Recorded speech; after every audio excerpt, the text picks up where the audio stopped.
اگر وہ مسلمان اس پر کام کر لیتے جو یہ کہتے ہیں کہ ایک من جنیو جلا کر جو ہے ان کو نیند آتی تھی، تو ہندوستان میں ایک بھی ہندو نہیں بچتا۔ جتنے ہندو بادشاہ تھے اصل لٹیرے تو وہ تھے جو اپنے ہی مندروں کو توڑتے تھے، ان کو لوٹ کے لاتے تھے، ان کی مورتیوں کو کھنڈت کرتے تھے۔ یہ سارا تاریخ میں لکھا ہوا ہے۔ دوستو، مسلمان بادشاہوں کو آکرانتا کہا جاتا ہے اور ان کو کہا جاتا ہے کہ وہ لٹیرے تھے۔ ایک تو سب سے بڑا سوال یہ ہے کہ ان کو ہندوستان میں لانے والا کون؟ بابر کو، غوری کو، غزنوی کو کون ہے لانے والا؟ اور پھر ان کے سپہ سالار کون تھے؟ ان کے گھروں میں لڑکیاں کس نے دی؟ یہ کئی سارے سلگتے ہوئے سوال ہیں جس پر جو لوگ آکرانتا کہتے ہیں مسلمانوں کو، بادشاہوں کو، ان پر بات نہیں کرنا چاہتے۔ اگر وہ مسلمان اس پر کام کر لیتے جو یہ کہتے ہیں کہ ایک من جنیو جلا کر جو ہے ان کو نیند آتی تھی، تو ہندوستان میں ایک بھی ہندو نہیں بچتا۔ سارے مسلمانوں نے بادشاہت کی ہے اور اپنے ورچسو کو بڑھانے کے لیے جنگیں لڑی ہیں، اسلام کے نام پر نہیں لڑی۔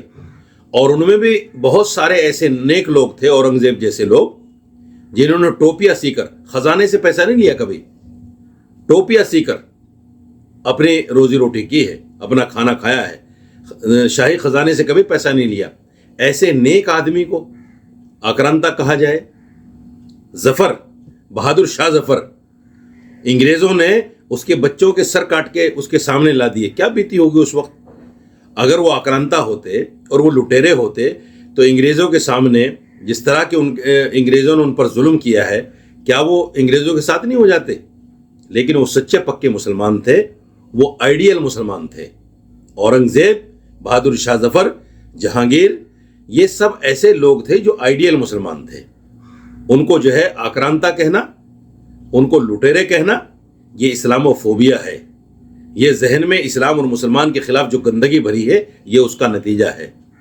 لیکن تاریخ کو بھلایا نہیں جا سکتا، تاریخ کو مٹایا نہیں جا سکتا۔ وہ تاریخ میں امر ہیں اور امر رہیں گے، کوئی ان کی جگہ نہیں لے سکتا۔ جتنے ہندو بادشاہ تھے اصل لٹیرے تو وہ تھے جو اپنے ہی مندروں کو توڑتے تھے، اپنے دشمن کے مندروں کو توڑتے تھے، ان کو لوٹ کے لاتے تھے، ان کی مورتیوں کو کھنڈت کرتے تھے۔ یہ سارا تاریخ میں لکھا ہوا ہے اور ہندو ہسٹری کار لکھ رہے ہیں ان تمام چیزوں کو، اس پر کوئی بات نہیں کرنا چاہتا۔ دوسری بات یہ ہے کہ مندر اگر توڑے بھی ہیں کسی مسلم بادشاہ کے زمانے میں، تو توڑنے والے بھی تو ہندو تھے، جو ان کے سپہ سالار تھے، جو ان کے فوج کے کمانڈر تھے، وہ ہندو تھے سارے، اور سب وہی لوگ تھے۔ انہوں نے جا کے توڑا ہے، وہی فوج لے کے گئے ہیں، سب کچھ انہوں نے کیا ہے، تو ان کا نام کیوں نہیں لیا جاتا؟